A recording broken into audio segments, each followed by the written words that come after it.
le numéro complémentaire est le 9. Du moins, on l'espère parce qu'un 9, c'est toujours mieux qu'un bœuf et encore mieux qu'un 0. Number 9 est un jeu difficile à prononcer car il ne contient pas de voyelles. D'ailleurs, il ne contient pas de lettres du tout, mais de jolies tuiles colorées représentant des nombres allant de 0 à 9.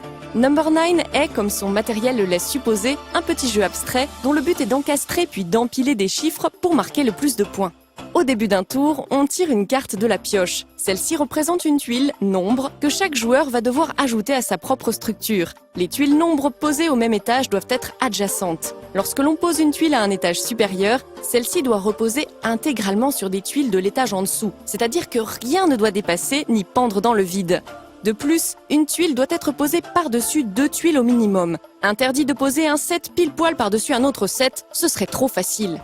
En fin de partie, chaque tuile nombre rapporte sa valeur multipliée par son étage. Par exemple, une tuile 6 au deuxième étage rapportera 6 x 2, 12 points. Alors que la même tuile 6 au rez-de-chaussée rapportera 6 x 0, soit pas grand-chose.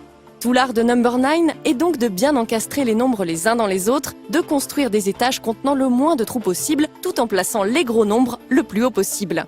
Number 9 est un jeu abstrait accessible pour 2 à 4 joueurs qui peut aussi facilement plaire à un public non-joueur qu'aux grands amoureux du casse-tête. Les parties, qui durent une vingtaine de minutes, s'enchaînent rapidement et permettent de s'améliorer très vite au montage de structures numéraires. Pas de doute, pour se muscler les neurones, on peut compter sur Number 9.